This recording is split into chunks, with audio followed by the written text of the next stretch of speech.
जय हिंद विद्यार्थियों। तो राजस्थान के खनिज आखिरी रिवीजन में कराने वाला हूं। तो आखिरी 10 मिनट में मैं सिर्फ 10 मिनट है मैं आपको खनिज के पूरा टॉपिक में आपको कवर करा दूंगा।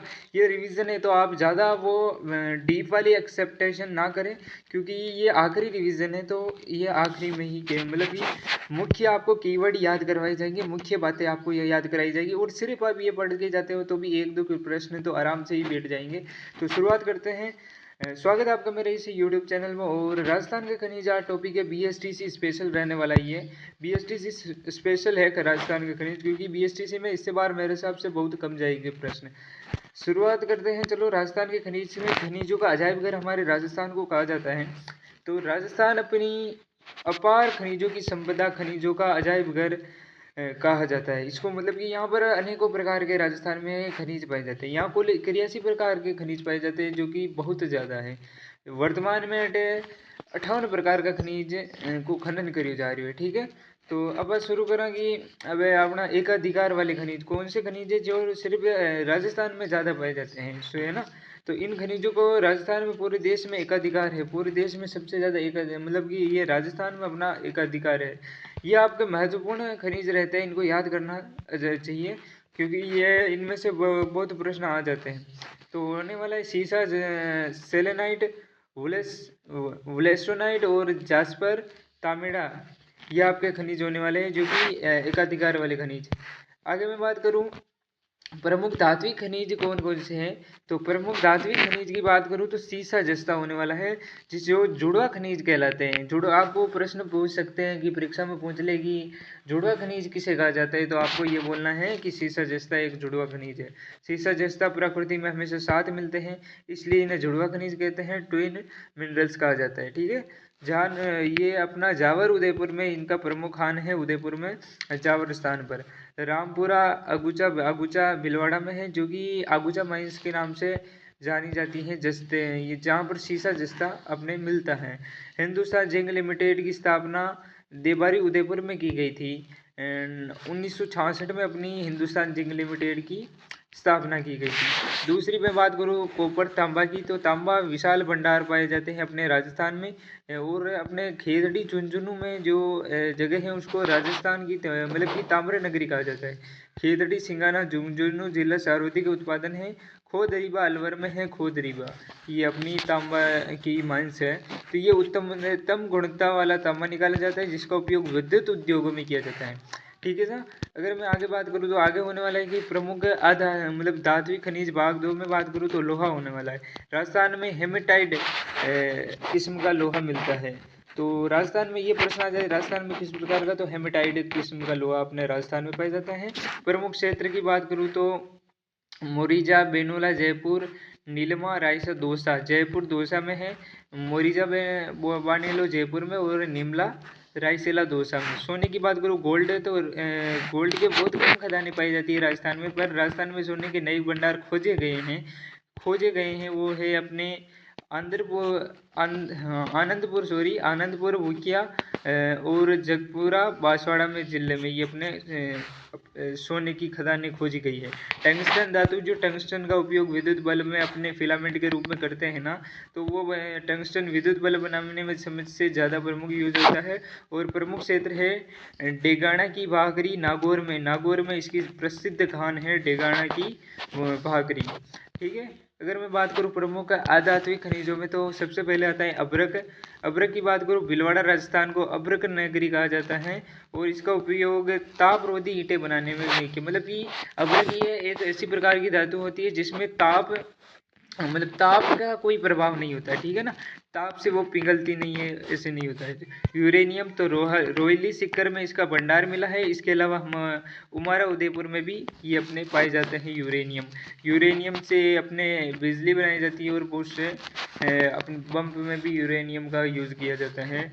जिप्सम की बात करूँ तो जिप्सम हमारे जामसर बीकानेर में जिप्सम की सबसे बड़ी खान है। इसके अलावा कोट मांगदला और बदवासी नागौर में भी विशाल भंडार पाए जाते हैं।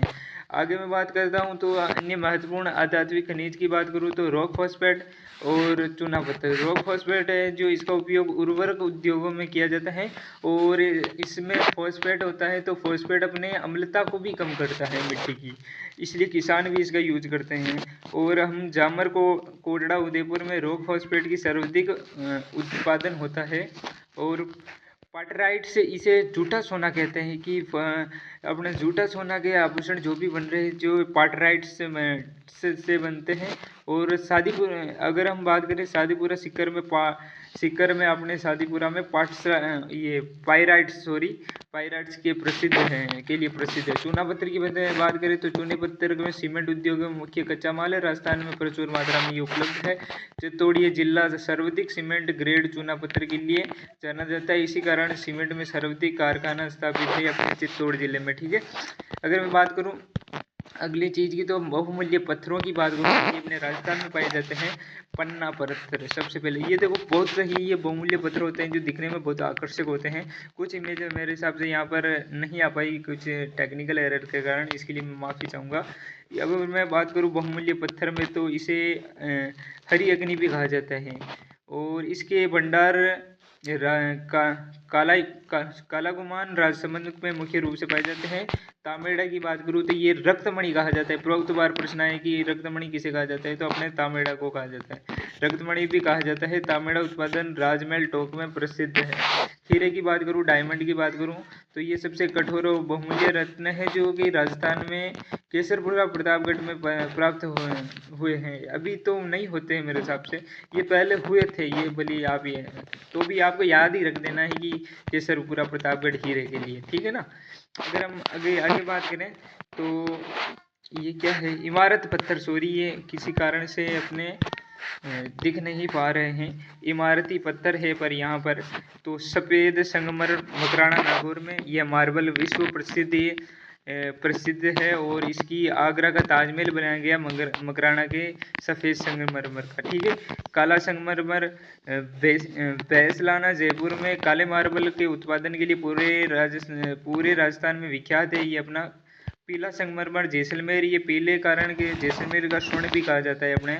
और गुलाबी संगमरमर ये बाबरमल उदयपुर की गुलाबी रंग की आकर्षक मार्बल जो कि प्रसिद्ध है। ग्रेनाइट राजस्थान के जालौर में इसकी प्रसिद्धता, ग्रेनाइट सिटी के नाम से जालौर को जाना जाता है अपने।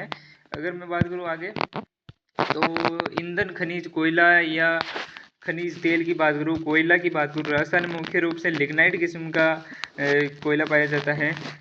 अगर मैं आगे बात करूँ तो पालना बीकानेर सर्वश्रेष्ठ लिग्नाइट कोयला के लिए प्रसिद्ध है कि पलाना बीकानेर। अन्य क्षेत्र में बरसिंगसर बीकानेर, कपूरड़ी और जालिपा बाड़मेर में है।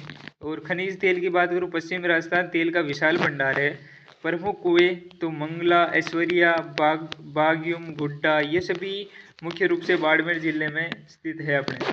तो देखो एक बार मैं इतनी जल्दी में मैं बोल रहा हूँ क्योंकि रिवीजन नहीं करा पा रहा हूँ, समझा नहीं पा रहा हूँ, तो आप एक बार क्या करना, इसको डाउनलोड कर लेना और फिर आप एक बार पढ़ लेना, इससे आपको याद रह जाएगी। ठीक है, 10 मिनट में, वरना इतना बड़ा टॉपिक है इसको कराना भी बहुत मुश्किल बात है।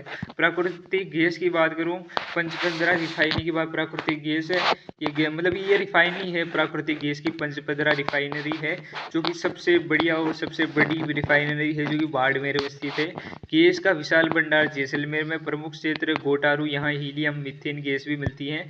शाहगढ़ और रामगढ़ बात करूँ तो ये भी यहाँ पर भी गैस प्राप्त होती हैं। और पंचपदरा रिफाइनरी बाड़मेर ये देश की अति आधुनिक रिफाइनरी है जो कि